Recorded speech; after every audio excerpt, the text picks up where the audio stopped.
Well, hello there, and welcome to the Good Old Days of Radio show. This is John Tefteller, your host. It's Tuesday, and we're going to do something a little different today, although you won't be able to follow along with us, but we will make a report at the end of this and tell you what we were doing here. But I'll tell you what we're doing. We're going to listen to an episode of You Bet Your Life, starring Groucho Marx, always my favorite and always welcome here on the Good Old Days of Radio show. And we're going to do it from our standpoint here in the studio a little different. We actually have the original script for the show. Now, most of you do not know that You Bet Your Life was heavily scripted. I'm sorry to burst the balloon there or disappoint you. Groucho was a great ad-libber, probably the best ever, but in order to do a half-hour program within the constraints of that half hour and have it come out as brilliantly as it did, they did script the show. Now, what they would do is they would write a script. They would heavily interview the contestants ahead of time. They would write down questions that Groucho could ask to the couples that were being interviewed, and they would, in essence, coach the couples as to what they were going to say and how they should answer. And Groucho had his ad-libs, so to speak, prepared ahead of time. Now, all that said, he still had a great tendency to veer away from those scripts. And me, having listened to lots of these over the years, I can tell, just listening to the voice and how he does it, when he's on script and when he is ad-libbing. And they would come in, they'd bring the couples in, and they would follow the script. But even though they followed the script, they also would continue on and allow him to go ahead with asking more questions or keeping the couples on the stage longer than the script required so that they could see if they could ferret out any other good ad-libs or any other good humorous lines. And so when they recorded the show, and it was always pre-recorded, even from the first episode, when they would record the show, they would allow it to go as long as it was producing something. So, and one day we'll play, I don't have any of them available right this minute, but I do have them. One day we will play a completely unedited episode of You Bet Your Life, and you can see what they did, because the show unedited would run between about 40 minutes and as long as hour and a half, depending on how much was going on and how far they were getting with the various couples. And there are some surviving episodes of the complete unedited version. Once they finished recording and or filming, depending on whether we're talking about radio or television, they would go into the editing room and cut it all up and make it the way they wanted it and produce a script for NBC to look at, to show what the show was going to be like. In some cases, in these scripts, and I'm going to be reading along, and producer Daniel is going to be reading with me, we're going to follow along and see how many ad-libs there are that are not in the script, if there are any, and what they might be, and exactly how it went from a scripted program to what you actually got to hear on the air. So we're going to do that, and we'll make a full report at the end. So this is the episode from, recorded December 22nd, 1949. That's what the script here says. And then actually broadcast on radio January 4th, 1950. So here we go with Groucho Marx and You Bet Your Life. Ladies and gentlemen, the secret word tonight is tree, T-R-E-E. Really? You bet your life!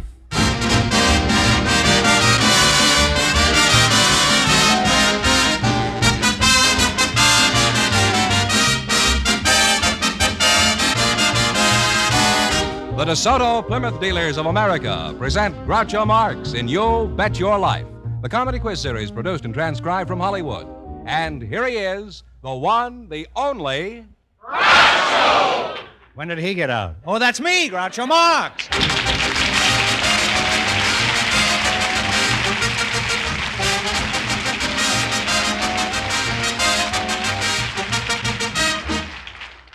Well, here I am again, starting off the new year with a new sponsor. Now, before we go any further, I want everybody to run down to the corner and say hello to your DeSoto Plymouth dealer. As long as you're down there, you might as well buy one. George Fenneman, who's first to take a whack at the $1,000 tonight? A bachelor and a spinster, Groucho, selected by our studio audience just before we went on the air. And here they are. Miss Mary Hopkins and Mr. Oscar Lind meet Groucho Marx. Welcome, youngsters, for the DeSoto Plymouth dealers. And if one of you says the secret word, he wins $100 in cash instantly. It's a common word, something you see every day.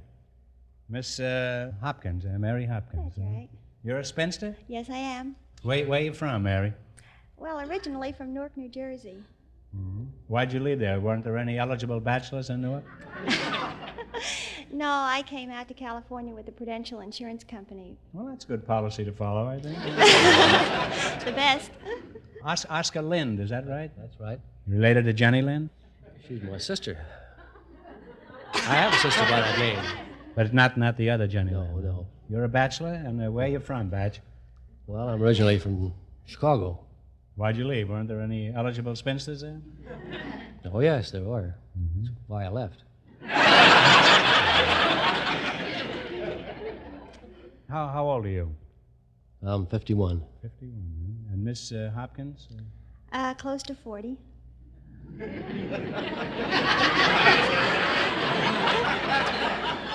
How close, Mary? Oh, I still have a couple of years to go. Which way? Right. I can't understand a girl as pretty as you not being married. Oh, Groucho. Well, you're a very attractive couple. Now, let's see what you have in common. Miss Hopkins, which do you prefer, the gay sporting type or the quiet, shy, unconscious type? I think I like a little of each. Oscar, are you gay, debonair, and witty? No, not exactly. Well, are you shy, quiet, and unconscious? Oh, I think I'm a little of each. Well, that's a nice combination, huh? He's half witty and half unconscious. Oscar, I trapped you into that. You can forget the whole thing. Let's pretend it never happened. Coffee? Well, I always think it's fair that a couple about to be married should know each other's bad habits. Well, what about the bad habits? Do you have any bad habits, Oscar? I snore a little. How do you know you snore? My family. That's what they tell me. That's what they tell you, huh? Oscar, who tells you that?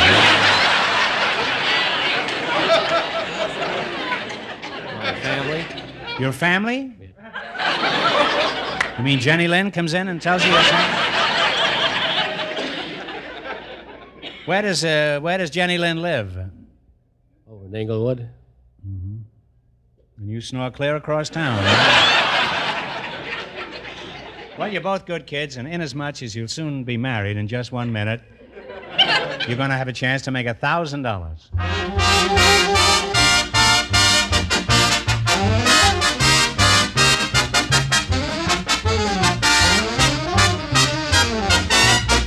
And now, here is news about the first showing of the greatest new model which has ever borne the name DeSoto. It will be on display at your DeSoto Plymouth dealers on Tuesday, January 10th. A new model in every sense of the word, because it is new from bumper to bumper. The smart-looking full-width front grille gives this car a look of power, which its high-compression engine so justly deserves. Its graceful new back has sleek new lines, new fenders that have a graceful sweep to them that will serve to make DeSoto the car that catches the eye of everyone who appreciates beauty of line and clean modern design. Yet, with all its style advantages, here is a practical car. A car that delivers such operating economy that it will truly delight you. It has more visibility in its big rear window, which has also been lowered for comfortable vision. Bigger brakes with less pedal pressure. A truly roomy trunk. Chair-high seats. Wide doors. And, of course, being a DeSoto, it lets you drive without shifting. Tuesday, January 10th is the day to see it. The first day. Don't miss the unveiling which takes place at your DeSoto Plymouth dealers.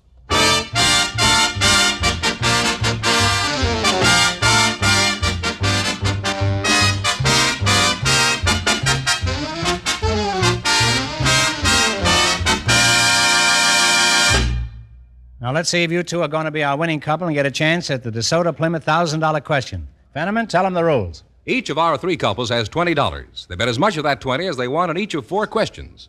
The couple that earns the most money gets a chance at the $1,000 question at the end of the show. Our other 2 couples are in a waiting room off stage, so they don't know what's going on out here. Here we go. Let's see how high I can build you $20. You selected current popular tunes as your category. Is that right? Now, here's your first question. You have $20. How much you going to bet? 10. Jerry Fielding will play. You give me the name of the song.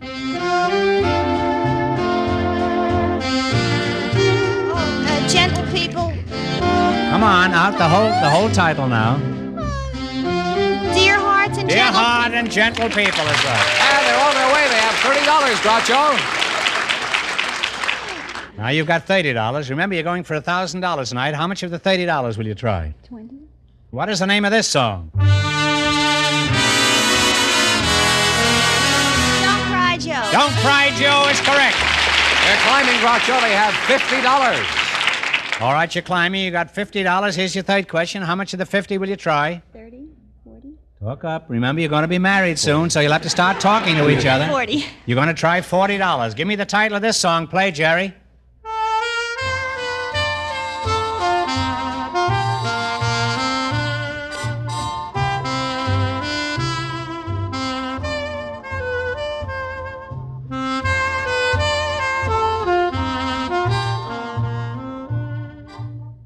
What is it? Come on, take a stab. Nothing? Oh. Well, I'm sorry. It's slipping around. Oh, yes. They now have $10. That's a shame. You still got a chance with the big money. Here's your last chance to beat the other couples. How much of the 10 are you going to go for? 5. 5? Is that all right with you, Oscar? What do you want to bet the whole Oscar, 10? stop dreaming of Jenny Okay. Lind here. Pay attention here, huh? We'll bet the 10. Let's see if you can identify this song.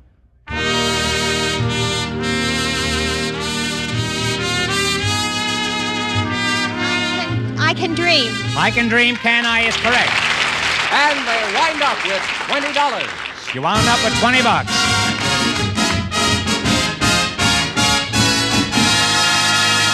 Thanks and good luck from your DeSoto Plymouth dealers. Now, don't go away. You still have a chance at the big question.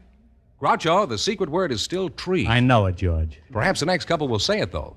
We asked for some housewives who lived in Hollywood, and just before we went on the air, Mrs. Etta Turkle was selected to be on the show. Her partner is the Honorable Gordon L. McDonough, member of the United States House of Representatives. And here they are. Folks, meet Groucho Marx. Oh, welcome to You Bet Your Life and a Happy New Year. And if one of you says the DeSoto Plymouth secret word, he wins $100 in cash instantly. It's a common word, something you see every day. Honorable Gordon L. McDonough, eh? You're a congressman. That's correct. Is everybody honorable in Congress? I certainly hope so. How long have you been in Congress? in Congress. This is my 3rd term. Third time, eh? You better look out. One more offense and you'll get life. Are you married, Gordon? Oh, yes. Who's the Speaker of the House? Sam Rayburn.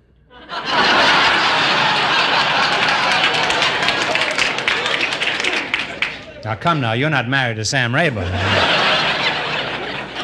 Who's the Speaker in your house? Oh, Mrs. McDonough, of course. Any little minority parties at home? Yes, I have a family.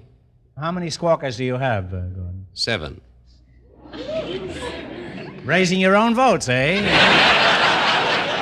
Yes, they're all able to vote. Can I ask who they vote for? You can guess. So can you know. Mrs. Turkle, is that right? That's right. What does your husband do, Mrs. Turkle? He's a salesman. What does he sell? Siding for homes. Siding? For homes. What kind of insiding or outsiding? Etta, how old are you? Are you old enough to vote?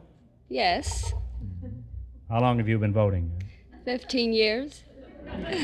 Add to that 21, that makes you 36. Is that right? Well, make it 34. You were voting illegally 2 years?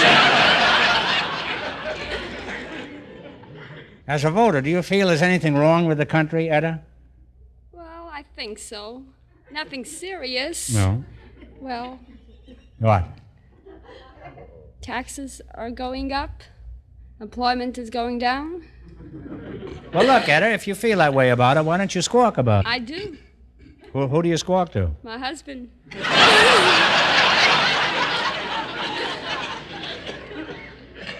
What does he say? Well, he don't say anything. He just sits there and listens to the radio. Why don't you complain to your congressman? Who is your congressman? Well, begins with a T.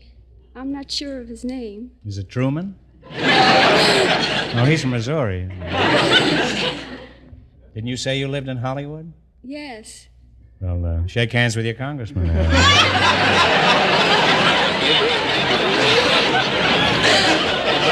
you give him the There's 2 more votes for you, Gordon.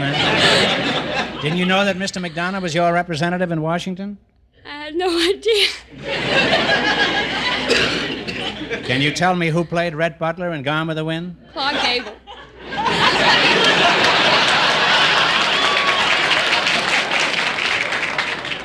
Well, Congressman, my advice to you is to get a job in the movies playing congressman.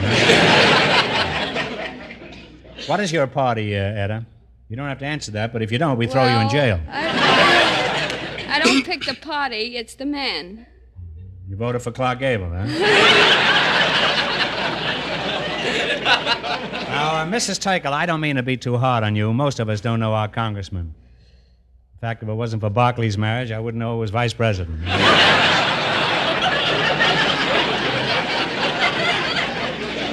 Do you have any special job in Washington, Gordon? I'm a member of the Public Works Committee and also a member of Subcommittee on Flood Control. The public gets the works from every committee in Washington. Have you been the author of any important bills? Yes, I'm the author of the bill that's now being investigated right here in Los Angeles for an Air Force Academy and also for the improvement of the Los Angeles Post Office. I obtained $1,760,000 for that during the last Congress. What's that? Put fresh ink in the... No. That's... Do you have any message for the voting public, Congressman? Remember, this is only a half-hour program. Well, of course, the important thing is to let your congressman know how you feel. Mm-hmm. I see. Mrs. Tickle, how do you feel? Oh, fine. Well, that's what you wanted to know, wasn't it, Gordon? Well, Congressman McDonough, it's been a privilege to have you here, and when you get back to Washington, I want you to stand up there on the floor of the House and tell him Mrs. Tickle is feeling just fine. Now let's play the DeSoto Plymouth game. You bet your life for $1,000. You run your $20 no more than our other couples, and you get a chance at the big question.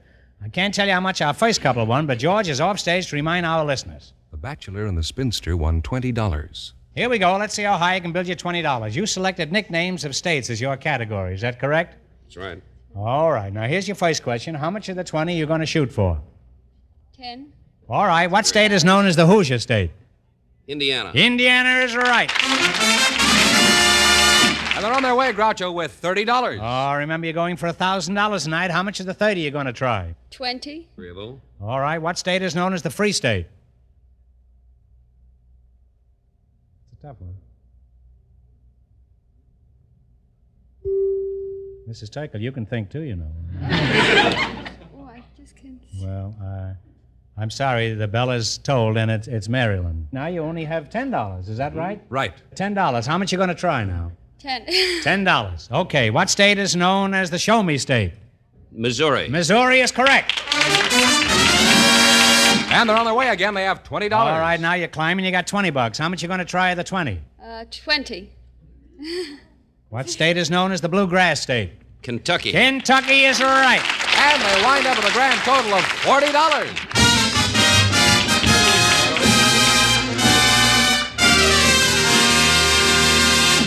Thanks and good luck from your DeSoto Plymouth dealers. Well, we'll soon know who's going to be tops tonight and get the chance at the $1,000. Fenneman, who's leading? Well, the housewife and the congressman are ahead with $40. And Groucho, the secret word is still tree. It is. We invited some sailors to the show tonight, and just before we went on the air, our studio audience selected apprentice seaman John Stafford, and his partner is Admiral Frederick C. Sherman. And here they come. Gentlemen, meet Groucho Marx. Welcome for the DeSoto Plymouth dealers, mates. And if one of you says the secret word, he wins $100 instantly. It's a common word, something you see every day. An admiral and a sailor, eh? Sailor, where you from? Arkansas, Where are you stationed now? Terminal Island. John Stafford, is that right? Yes, sir. You related to Joe Stafford, the singer? No, sir. You wish you were? Yes, sir. Admiral Sherman, is that right? Where are you stationed, Admiral? I'm not stationed anywhere. I'm retired. Why don't you wear your uniform? Don't you ever wear it anymore? Well, when I'm retired, I'm not supposed to wear the uniform except on national holidays or occasions of great ceremony. Will you wear it around the house? No, Never put it on? not in a long time. Does it fit anymore? Yeah, I think it still fits. Oh, you have tried it on there.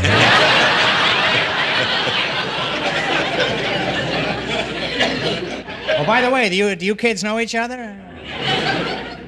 Fred, shake hands with Joe here, huh? How you do, sir? Sailor, you look nervous. Is this the first time you've been close to a microphone, John? Well, it's first time I've been close to an admiral.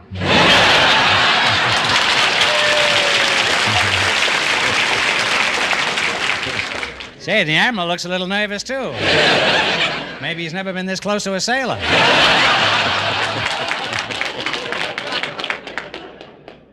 Fred, I'll call you Fred. You don't want me to keep calling you Admiral, do you? No. You're just wearing your suit around the house. And,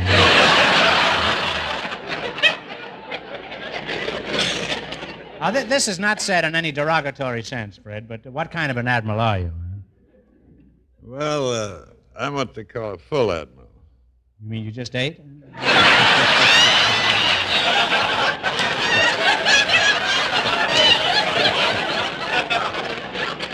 What other kind of admirals are there? Empty admirals? No, they have Fred, would you enlighten me? What kind of admirals are there? vice admiral. Vice. Well, that sounds very interesting.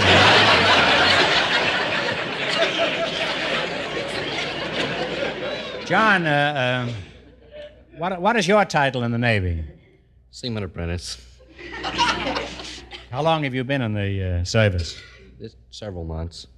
And what did you start out with? Huh? What rank? Seaman apprentice.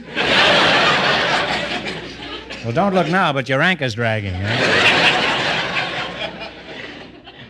Are you married, sailor? No, No, what? I'm not married.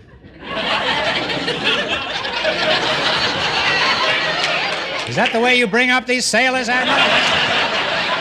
No, sir. Tell them what to say, Admiral. Say no, sir. No, sir. I'll pipe you overboard. I wish I knew what that meant. I'd pipe him at that if I wasn't smoking a cigar. Now then, are you married? No, sir. Admiral, what about you? Before you got married, did you have a girl in every port? No, that's an old myth. I don't care how old she is.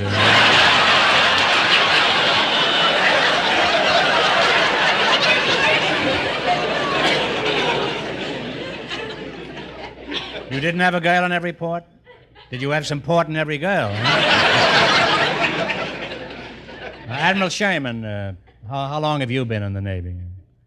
I had almost 41 years' service when I retired. What was your biggest mistake? Well, when I was a student aviator down in Pensacola, I tried to taxi a 105-foot wing-spread airplane through an 80-foot drawbridge. That wasn't when you retired, though, huh? What was your most exciting experience, Admiral? Well, I think it was when I was captain of the aircraft carrier Lexington in the Battle of Coral Sea, and the Lexington was damaged and had to be sunk later by our own torpedoes.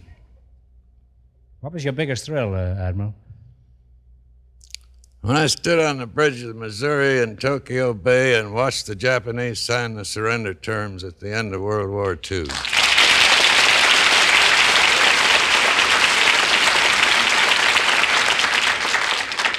Well, that's about as big a thrill as anybody could have.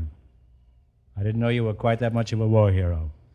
Wouldn't have cracked all those bum jokes about you.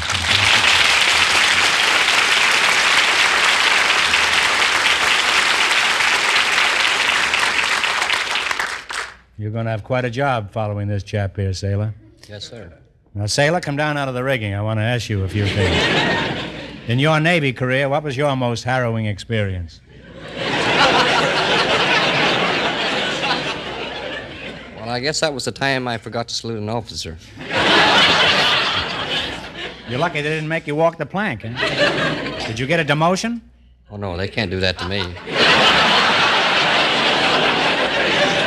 There's nothing lower than the seaman apprentice. Why do you say you weren't demoted? Because there's nothing lower than the seaman apprentice. Well, Fred, now that you're retired, how are you spending your time? Feeding pigeons? No, I've been writing a book for the last 2 years. Oh, you're an admiral, all right. Now, what's the book about? Well, its title is Combat Command, the American Aircraft Carriers in the Pacific War. Admiral Bill Halsey has written a foreword for me, and it'll be on the book stands on the 27th of January. Well, put me down for one of the first copies, will you?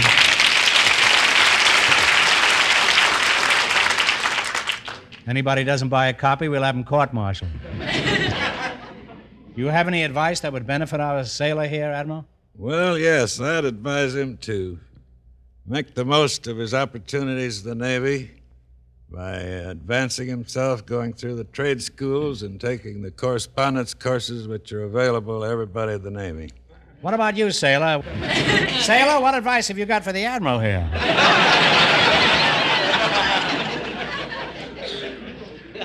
Seamen don't have advices for admirals. Go on, go ahead. Go ahead, as one sailor to another, slip him some advice. Tell him where's the best place to find some girls. Would you say Hollywood and Vine? Well, I've always had pretty good luck on her Sunset and Gower.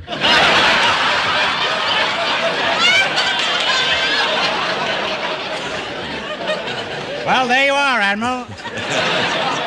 How soon will you be over there? Oh, I'm not interested in that anymore. Well, you're retired, all right.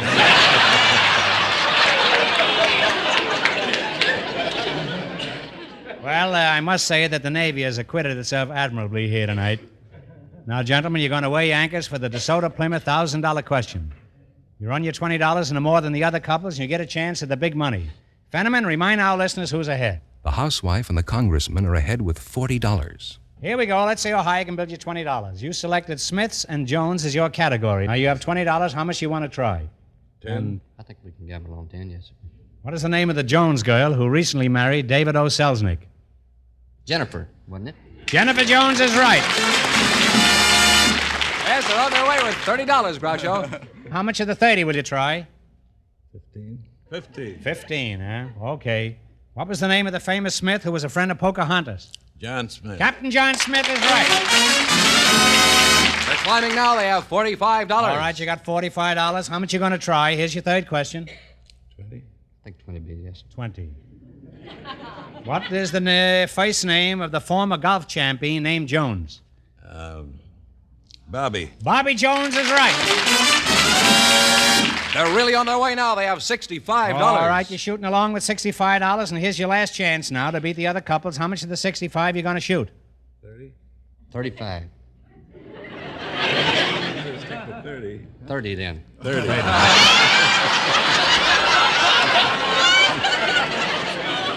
You're going to wind up in irons, you know that. What was the name of a famous Smith who was a governor of New York? He wore a brown derby. Al Smith. Al Smith is right. And they wind up with a grand total of $95. Shake hands with the Admiral there, huh? And that means that the sailor and the admiral, with their $95, get the chance at the DeSoto Plymouth $1,000 question.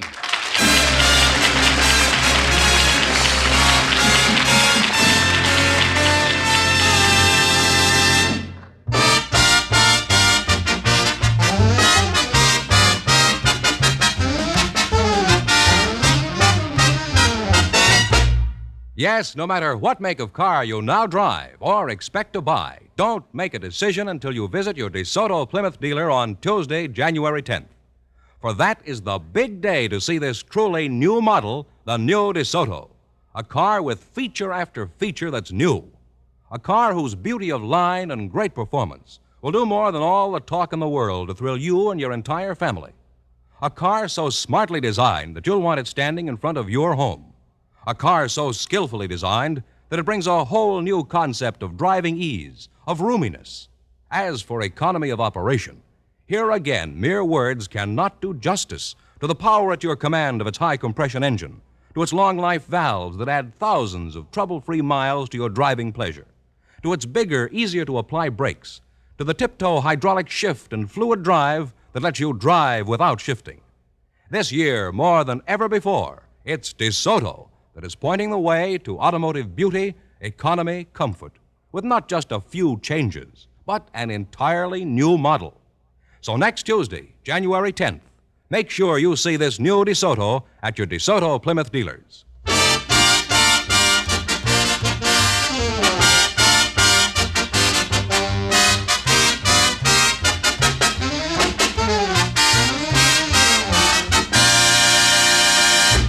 And here are the sailor and the admiral, the winning couple, all ready for the DeSoto Plymouth $1,000 question, Groucho. All right, here we go for $1,000. Ready? I'll give you 15 seconds to decide on one single answer between you, so think carefully, and please, no help from the audience. Here it is. When George Washington was given command of the Continental Army, his commission as general was signed by the President of the Continental Congress. Who was this President of the Continental Congress?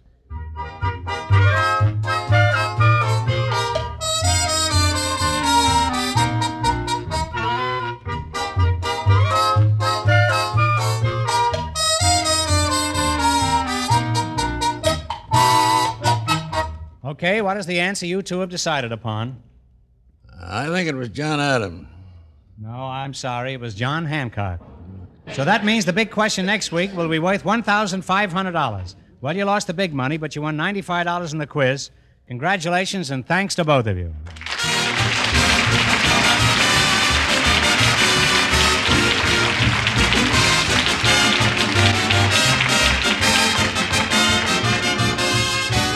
You Bet Your Life is a John Goodell production, transcribed from Hollywood, directed by Bob Dwan and Bernie Smith. Music by Jerry Fielding. Be sure to tune in again next Wednesday night at this time for the Groucho Marx Show, You Bet Your Life, presented by the more than 3,000 DeSoto Plymouth dealers of America.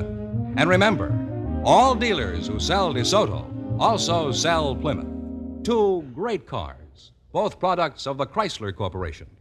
And don't forget, the big question will be worth $1,500. Well, it's time to let Bing Crosby have the air, so good night, folks, and remember, just be sure to see your DeSoto Plymouth dealer!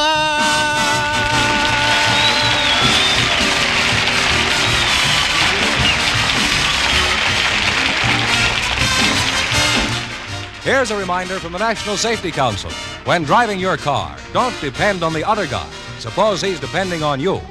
This is George Fenneman, signing off for the more than 3,000 DeSoto Plymouth dealers from coast to coast. This is CBS, the Columbia Broadcasting System.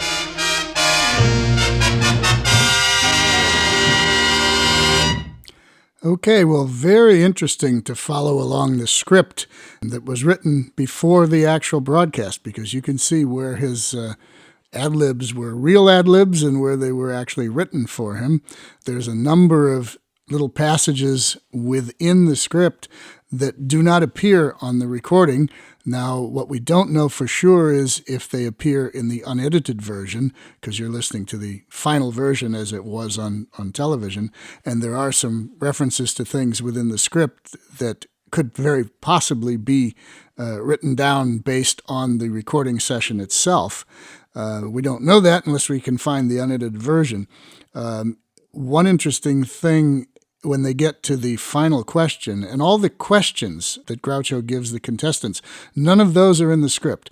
They were all on little note cards that he was handed during the show, so that he would not know the questions ahead of time or have any inkling of what they were going to be. None of those appear in the original scripts. And when they get to the end, to the $1,000 question, there is one page, which maybe we'll show you, which has, if they get the question right, there's some dialogue about winning the money, and if they get wrong, then there's some dialogue about that. And so that's interesting. They had it written out either way it would go. quite interesting to follow along with this. Maybe we should do one time where we video the whole thing and just follow along with the script so that you can see it. We haven't done that here on the Good Old Days of Radio show, but I guess it's technically possible that we could. So maybe in the future we'll do that. We'll select another episode, pull out the script book, and follow along and let the listeners follow along right with it, and you can see what they did here. But it's very obvious in reading this that Groucho was good at ad-libbing, yes, and in fact he's so good that there are times when they have jokes in here that are written for him that he just refuses to say, most likely because he didn't like the joke, and he will say something different. And then sometimes he does say the joke as it's written in the script. So I guess he had full discretion to look at those cards, and the way I understand it, it wasn't a actual script that he was able to look at during the recording. It would be like cue cards on a television show, and Bernie Smith or one of the production people would be just off camera with all of this stuff written out in large type so that Groucho could be looking what you think he's looking at the contestants, but he's actually looking just to the left or just to the right, and he's seeing what he's supposed to say. Now, again, he didn't always follow it, but it's fun to see what he did and what he didn't do. And usually, if you listen very carefully to his voice and inflections, you can tell when he's reading the pre-recorded joke and when it is an actual ad-lib. You just have to really, really be on it with listening to his voice and inflections. Also, George Fenneman's commercials for the show do not appear anywhere in the script, so those were written separately, probably recorded separately, and then edited in to the broadcast as it was done. So this gives you a little insight into You Bet Your Life, which I'm sure almost none of you ever knew this stuff.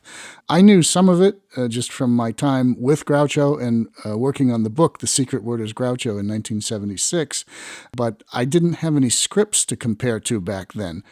I don't know that we had any. I don't remember that at all. I know I never saw any scripts, but in the ensuing years, I was able to pick up a few scripts here and there from people who had them.